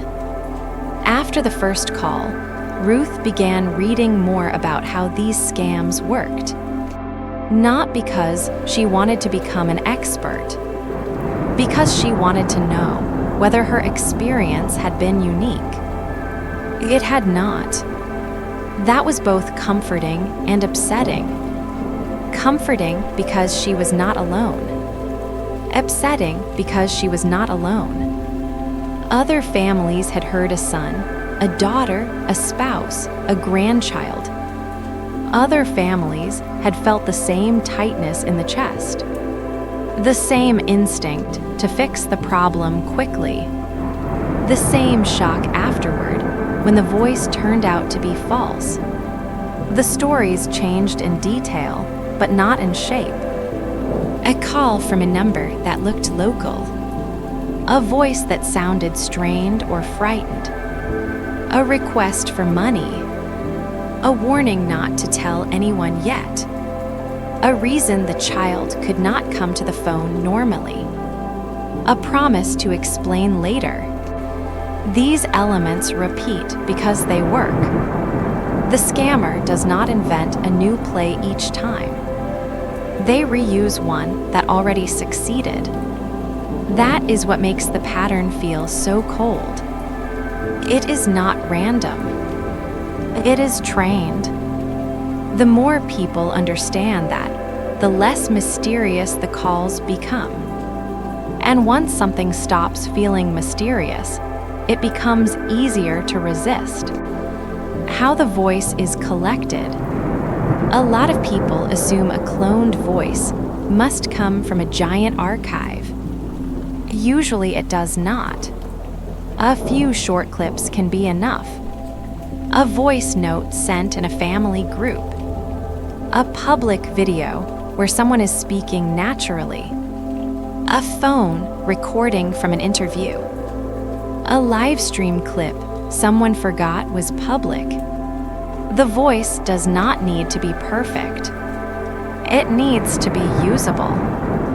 Once a machine has enough clean audio, it can start to learn the shape of the person, how the vowels stretch, how the pitch rises at the end of a question, how laughter breaks the sentence, how breathing sits between words. That is the part that unsettles people most. Not that the voice sounds vaguely similar, that it can feel specific enough that a mother's body recognizes it before the brain does. Why parents are targeted? Parents are targeted because parents are predictable in the best possible way. They love first. They ask questions second. That is not weakness. It is love. But in a scam, love becomes the path of least resistance. If a child is in danger, most parents will not wait long. They will move. They will help. They will put fear ahead of caution if they believe the fear belongs to their child. The scammers know this. They do not just target the young or the careless. They target the family reflex itself. That is why the calls are often short. Short enough to prevent long thinking. Short enough to keep the listener in motion. Short enough to keep the emergency alive. The emotional trap. What makes the call hard to resist is not only the voice. It is the emotional shape of the request. The caller is in trouble. The caller sounds ashamed. The caller needs help fast. The caller cannot explain everything yet. This makes the parent feel chosen, and needed, and trusted. Those feelings are hard to refuse, and the scam uses them like tools. The more a parent wants to help, the more the scam feels like an obligation. That is why these calls are so effective. They do not sound like strangers asking for money. They sound like family asking for rescue. The technical part made plain. The technical explanation is not complicated once you strip away the hype. A machine takes voice samples and learns patterns. Those patterns are used to produce new speech in the same voice. The generated voice can be made to say things that were never recorded. It can be made urgent. It can be made tired. It can be made to sound like it is holding back tears. The result is not perfect human truth. It is convincing imitation. Convincing imitation is enough when the listener is already under stress. That is why the scams are growing. Not because the technology is magic. Because the technology is good enough. A new rule for the house. Ruth eventually wrote a rule for herself and Michael. If a message asks for money, no decision happens until a second call is made. No exceptions. No matter how believable the voice sounds.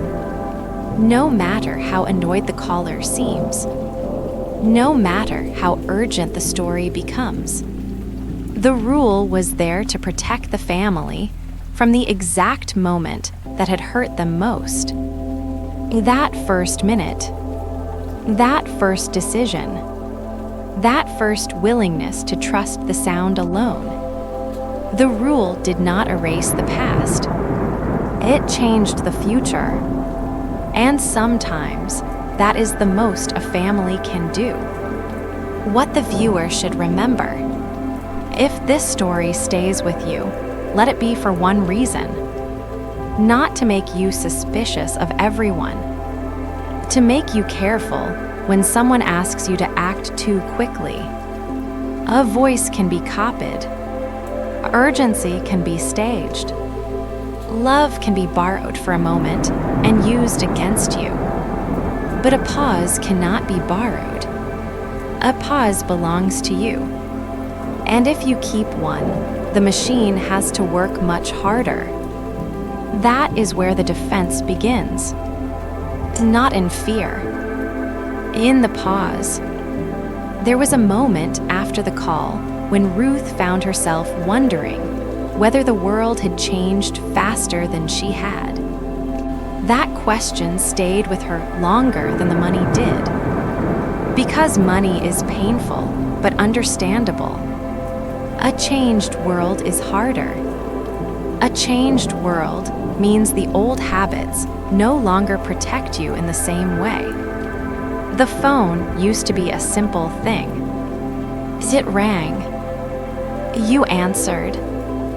The voice belonged to the person calling.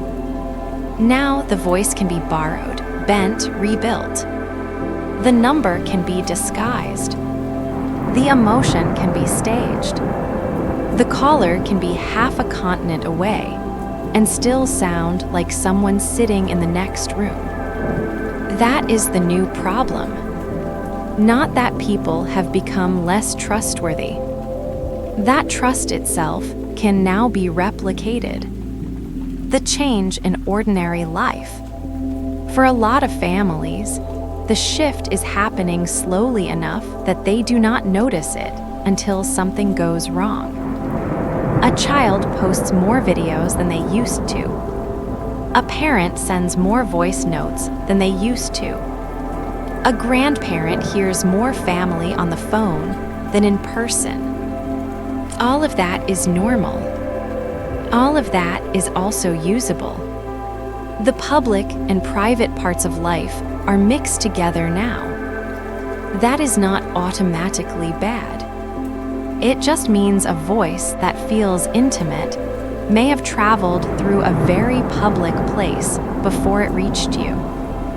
That is the part people miss. They assume privacy is the only issue. It is not. Familiarity is the issue. A machine can be trained on the familiar. And if it can do that, it can reach into the spaces where caution relaxes. Why this story matters now. Ruth was not the only one. She was one among many. A father in Edmonton. A mother in Manchester. A couple in San Rafael. A family in Buffalo. And many more who never wrote down their story where the public could see it. These are not exotic cases. They are ordinary families living ordinary lives until a voice arrives that sounds like someone they love. That is why these scams are spreading. Not because the victims are unusual. Because the victims are normal. The emotional machinery.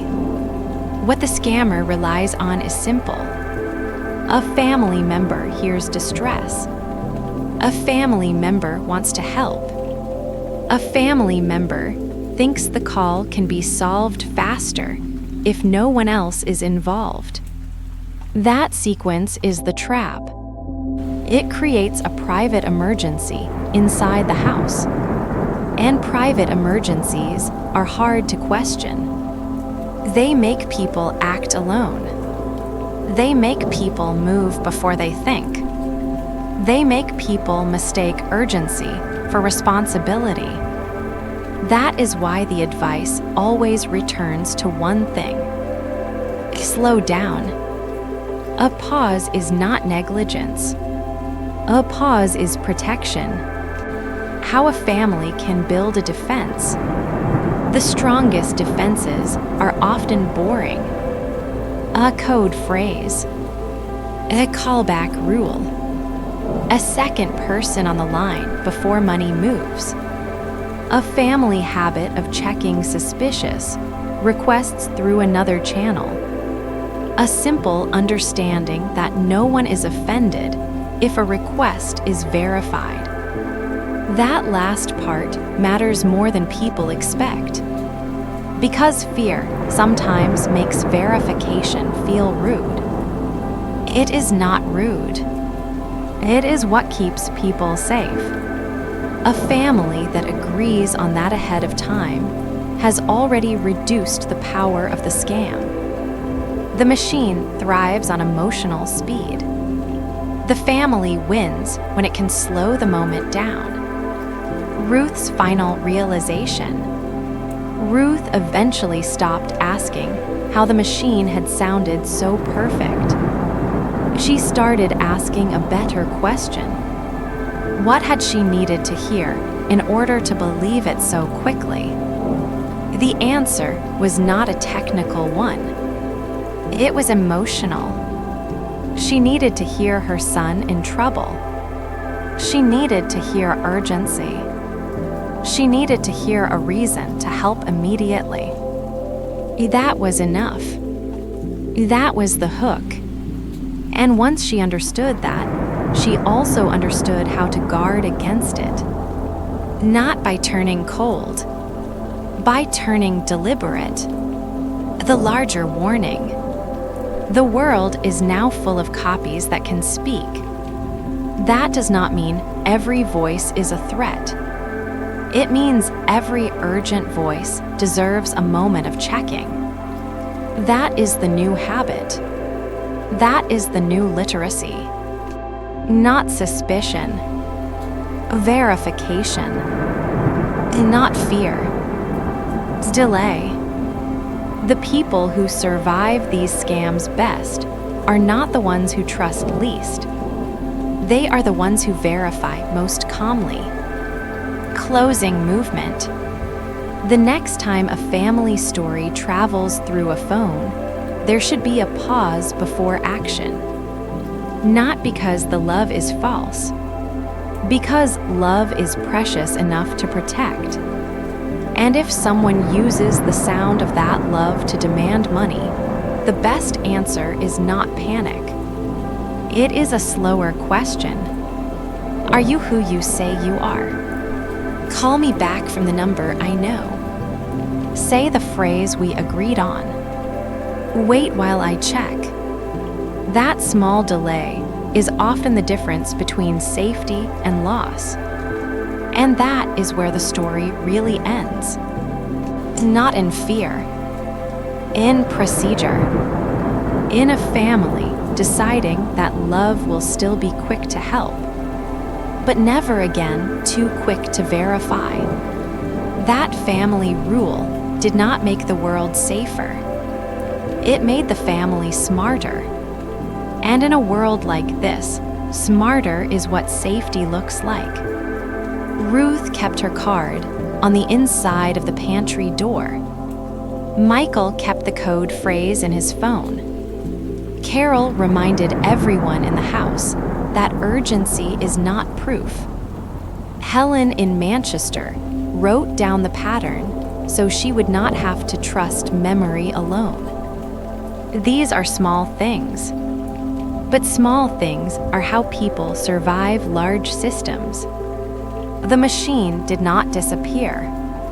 It did not need to. It had already taught the families what to do next.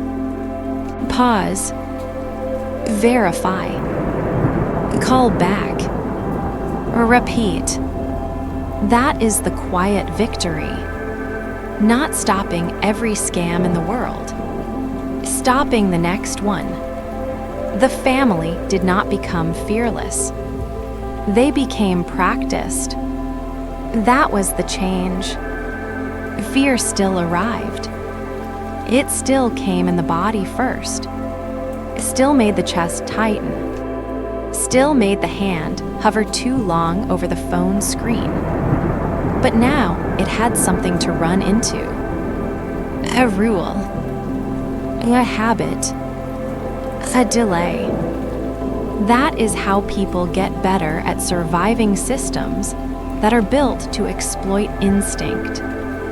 Not by removing the instinct, by adding structure around it.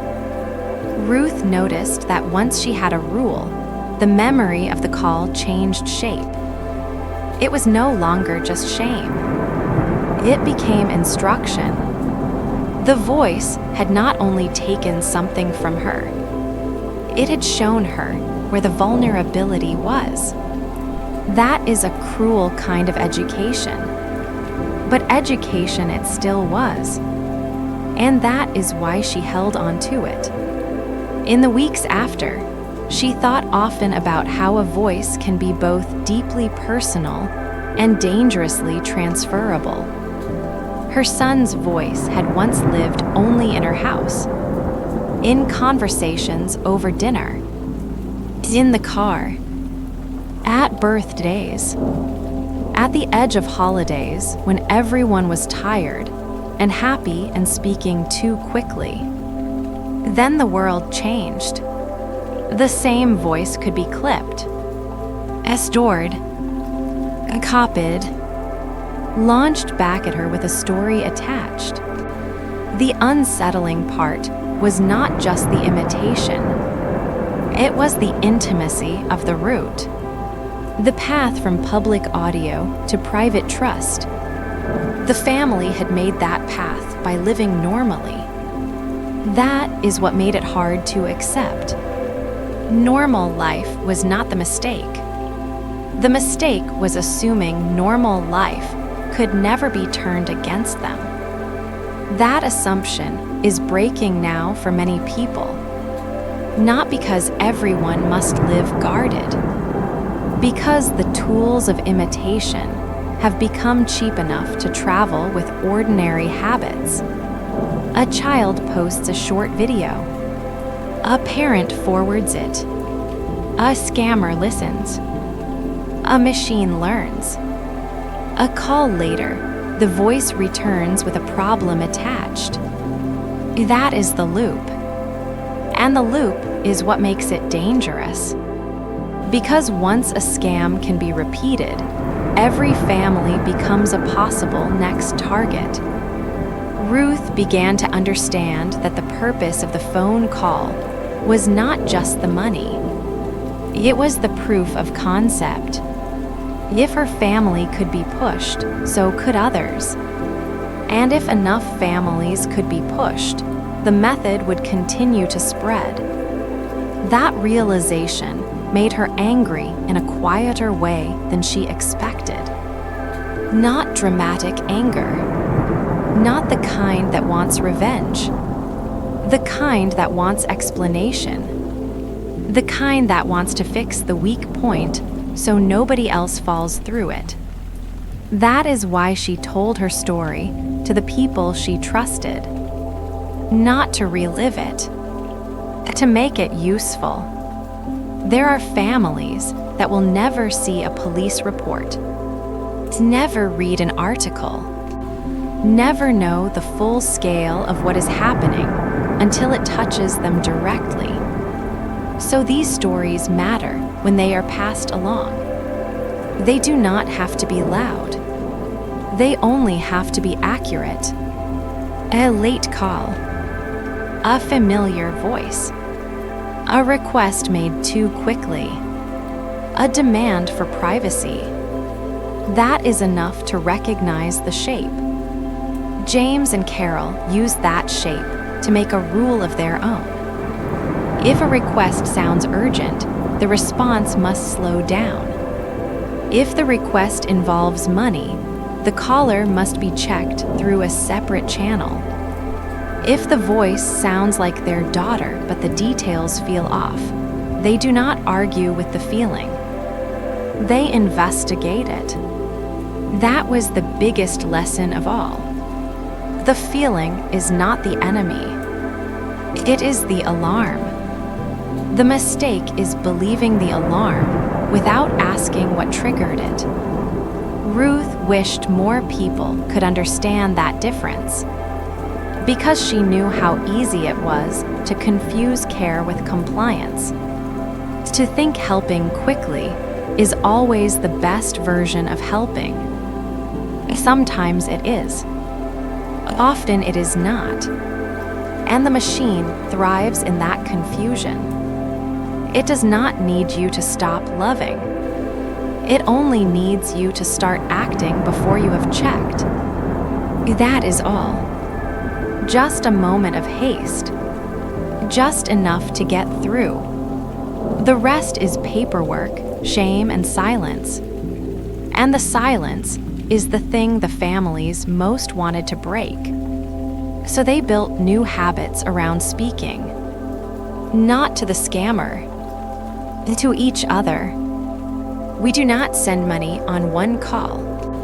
We do not trust urgency alone. We call back. We say the phrase. We wait. They repeated those words until they sounded ordinary. That is important. A family defense must become ordinary, or it will be forgot at the exact moment it is needed. A dramatic rule is often a bad rule. A boring rule is useful. Boring rules survive panic. Boring rules keep the hand off the transfer button long enough for the brain to catch up. That is the victory, not perfection. Delay. Delay turns the scam from inevitability into a question. And once it is a question, it can be answered. This is why the stories keep returning to the same advice. Call back on a number you already know. Use a code phrase. Ask a second person. Make the transfer impossible until you have verified. These are not suggestions for the suspicious. They are protections for the loving. And the loving need them most. Because loving people are precisely who the scammers depend on. If you remember nothing else, remember this. The voice is not the proof. The proof is what happens when you verify the voice against the person it claims to be. That is where truth lives now. Not in the sound alone. In the check after the sound. And that check can save the house. Ruth thought about that every time her phone rang after dark. The ring no longer felt like a threat. It felt like a decision point. She had gained a pause. And in the age of cloned voices, a pause is a kind of shield. And in the age of cloned voices, a pause is a kind of shield. Ruth learned that the hard way. Not in a dramatic hour. Not in a single moment of revelation that fixed everything. She learned it slowly, over repeated evenings, as the house settled back into its familiar quiet, and the phone became a little less automatic than it had once been.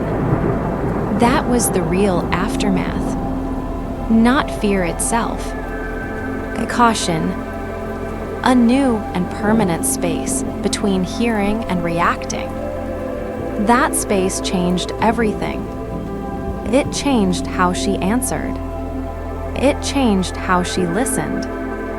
It changed how much power a voice on the line could still have over her. The family used to joke that Ruth could recognize Michael's mood from the sound of one word.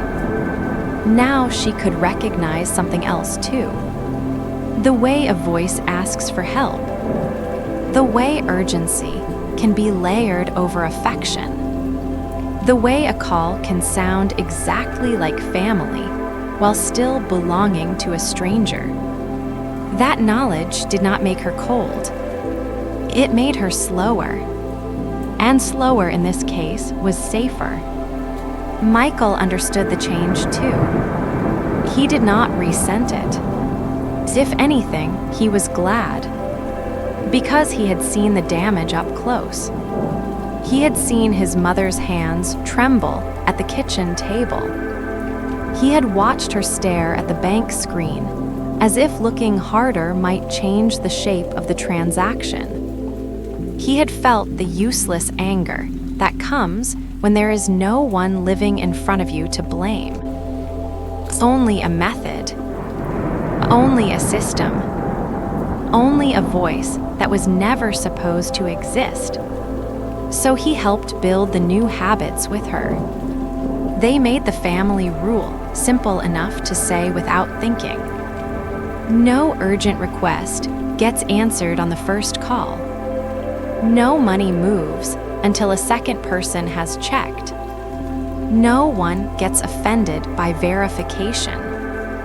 That last line mattered the most. Because the old worry had been that checking would feel rude. It did not. It felt wise. The difference between rude and wise is often just one family deciding what matters more. And what mattered more now was safety. The family also created a phrase. Something ordinary. Something no scammer would guess from context alone. They did not choose something clever or sentimental. That would have made it easier to remember, but also easier to imitate if anyone ever overheard them talk about it. So they chose something simple, the kind of phrase people say in the kitchen without thinking. That was the point. It was not about secrecy. It was about friction. A scam that depends on urgency hates friction. A family that can add friction can survive. That is why the phrase lived in their lives quietly. Not as a shield, they waved around dramatically. As a habit. Ruth put it on a card in the pantry. Michael typed it into his notes app. Carol knew it too. If the voice ever came again, the caller would have to know the phrase to get past the next step. And if they did not know it, then the voice would become just a voice again. A sound. Not proof.